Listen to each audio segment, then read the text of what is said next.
Hi guys, Zach here with another Command & Conquer Red Alert video. This is a casted game of a 3v3 game played on the map Super Bridgehead, left v right. And in the top left we've got Asfer playing as the Allies, a player I don't know too much about, so we'll see how he plays.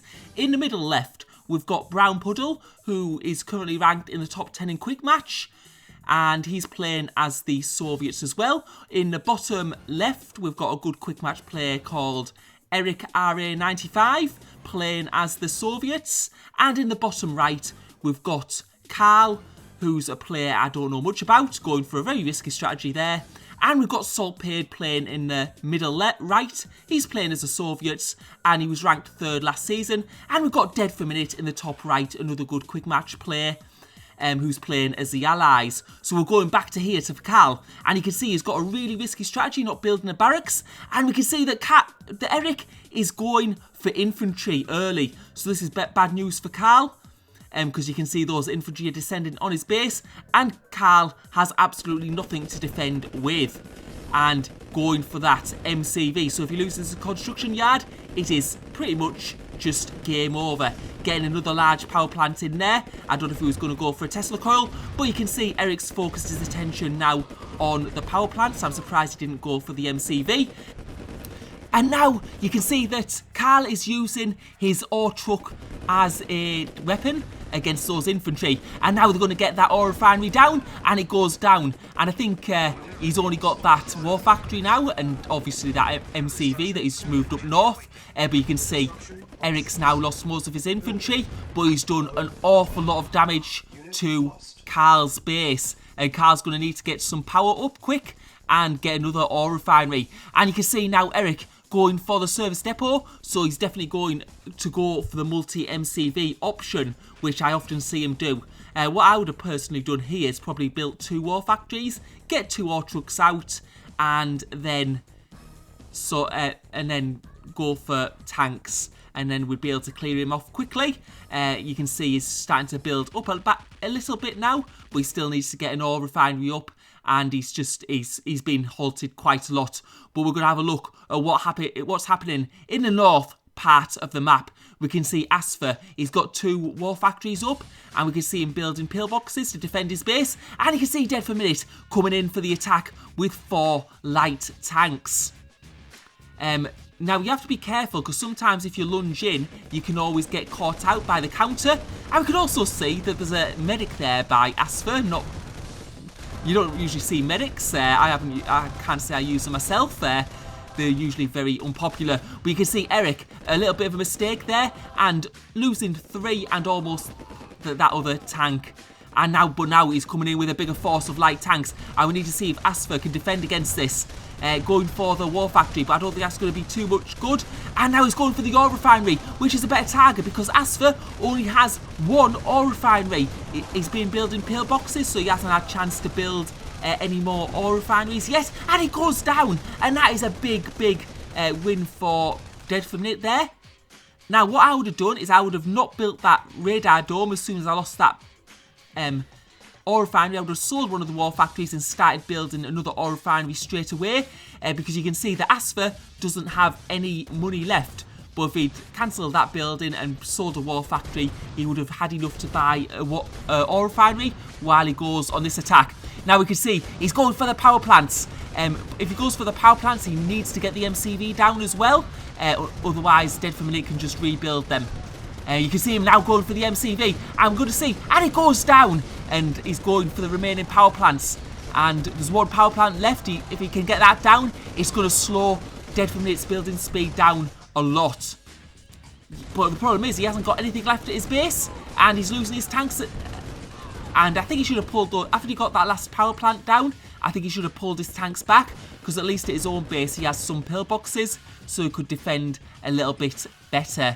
But yeah, you can see now Dead for a Minute in a bit of a hard... Well, he's not in a hard spot because he's not getting attacked. Asfer doesn't have anything to attack him with. And you can see now he's selling the radar dome, he's selling the war factory, he's selling the power plant. I think that's probably for an ore refinery, but what he needed to do was to do that before he went on the attack. And you can see Dead for a Minute coming in now, and there's not really much Asfer can do. And what we're going to do is we're going to go to another part of the map a bit earlier on. So we're going to see what happens in the battle between Brown Puddle and Saltpade. So Brown Puddle coming in with the 4 heavy tanks. So this was a bit earlier in the game when the first attacks were happening.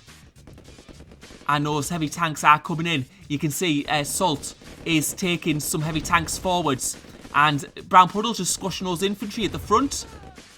But you can see that Saltpade has more heavy tanks than Brown at the moment. And Brown having to pull back. And yeah, regroup his tanks.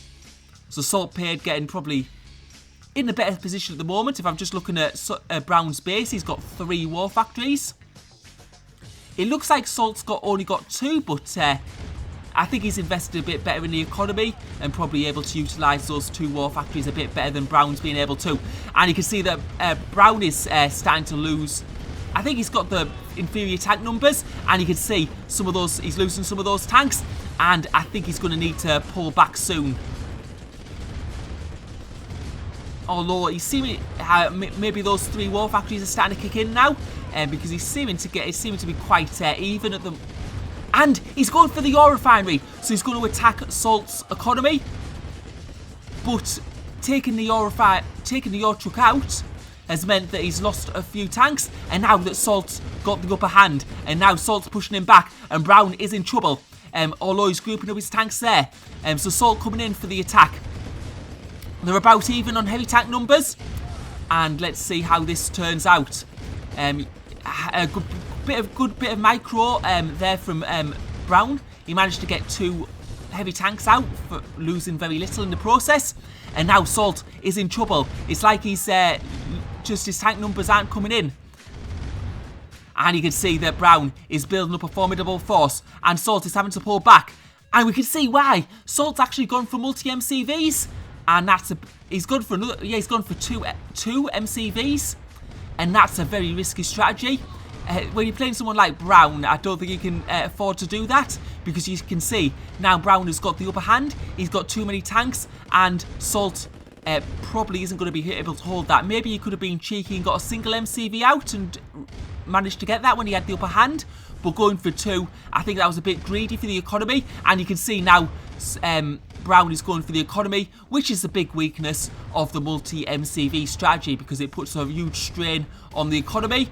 And you can see he's got 4 war factories, but he just can't utilise them because he doesn't have the economy behind it. And you can see Brown now going for the to destroy the base and going for that MCV.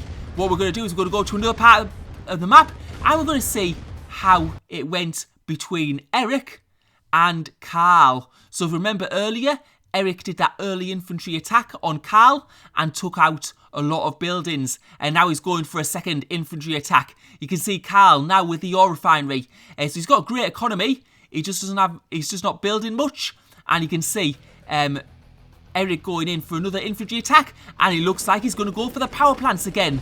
So that's 1 power plant down. Is he going to get the second power plant? It looks like it's going to happen. And again, Carl is in big trouble. He's got no power. But he has got an ore refinery, so he's a bit better than last time. He's also got a barracks out now, which he should have built at the start. And this could have all been avoided.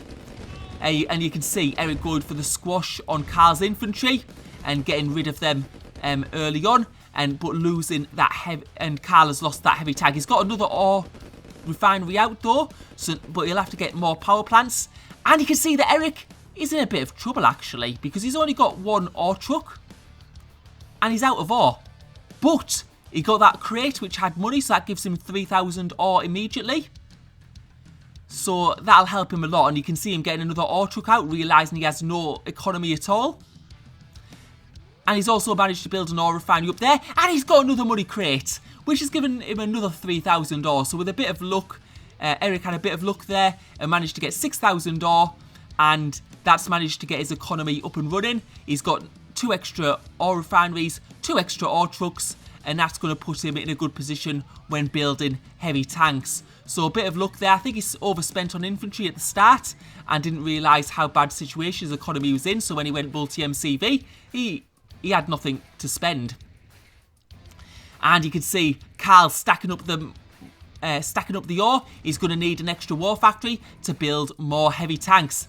And you can see he's gone for another ore refinery. I think that was a mistake. He needed to really be building an extra war factory in that position. And you can see, actually, Eric's going with one of his MCVs and he's sneaking it to the back. So we're going to have to see what he's going to do with that. While Carl is focused on the bottom of his base, Eric going for the war factory, but not quite getting it, losing quite a few tanks in the process. And now he's going for the construction yard. And we're going to have to see, can Carl defend this? And you can see, Eric's got a Tesla coil at the back.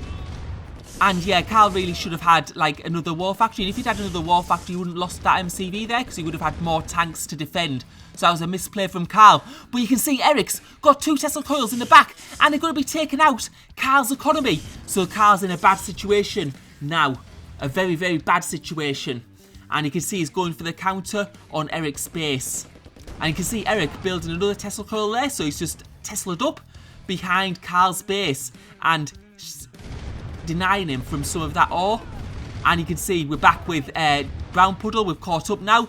And you can see that although Brown Puddle's defeating Saltpade, we can see that Dead for a Minute is coming in for the attack on Brown's base since he's defeated Asfer. So it's all kicking off at the moment. Lots of players are in big trouble. You can see Carl going for the attack on Eric's base. You can see Dead going for Brown's base. You can see Brown going for Saltpade's base. It's absolute chaos at the moment. We're going to have to see who comes out on top. Yeah, you can see Carl going for some of the economy of Eric, which is going to hurt him quite a bit. You can see Eric coming back to defend, but he's got an economy now at his outer base with those 3 Tesla coils protecting it at the moment. And now you can see that Brown, I think, has diverted his attention to another base, but you can see Dead for a Minute still ripping through Brown's base, and Brown is in real trouble. But now he's gone for Dead for a Minute's base, and it's sort of like a base race at the moment, and he's going for the economy first of all. So if he denies that, he's going to get that ore refinery out, which is going to mean Dead for a Minute's going to have no economy left, and we'll have to see. But I think Dead for a Minute's got the upper hand, but not if he goes for red buildings. And now he's going for Brown's last building, and Brown is out of the game. So Dead for a Minute destroying Brown's last building, and now he's going for Eric's base. But what we have to remember is that Eric has another base that he built behind Carl's that's got a lot of Tesla coils protecting it. And Tesla coils just happen to be best against light tanks. And you can see Eric's got a lot of tanks there, and now he's starting to take them up to the top part of the map. I think he's going to go for Dead for a Minute's base. And you can see Salt's still in the game at the moment with a little construction yard in the top left, a secret base, which he'll be building up. We'll have to see how Dead handles this. He's only got 1 war factory, and the question is, can he defend against these heavy tanks? If they're coming in one at a time, maybe he has a chance, but he's taking some of his light tanks away, and he's going to go for an attack on Eric's base. And this is a big mistake, because Eric has Tesla coils there, and light tanks can't deal very well with Tesla coils. And you can see Eric there with quite a good number of heavy tanks, and he's going to easily take down that war factory. And you can see, yeah, maybe he's got 1 building down, but Dead is out of the game, and unfortunately Salt hasn't had enough time to build up. So it's pretty much going to be over. And you can see Eric going a bit crazy on the multi-MCVs now. He's going to expand over the whole map. So I think really Salt made a big mistake there by going for multi-MCV against Brown Puddle. I think if he'd gone for... He might have got away with 1 MCV. Possibly. And that's a big if, because Brown's such a good player, and when you're locked in a tank battle, it's really hard to build those extra MCVs and just not get overwhelmed, and that's kind of what happened. And you can see Eric now, I mean, even if Salt had another minute to build up, I think Eric, since he's got multi-MCV, he'd still have a massive advantage, and he'll be just spreading across the whole map. And you can just see him, he's just biding his time. I think he's sorting out his economy, and that's why he was paused for a bit there. But you can see him taking out Salt's remaining buildings. Salt's got nothing left in terms of monetary value, so he's got no ore left. And what Eric does is he just chases down that... Oh, he's got another money box, actually. He's king of money boxes this game. But I'll just wind it on now because we know what'll happen. And that's the match complete. Salt taps out. So, hope you enjoyed the video. Thank you for watching.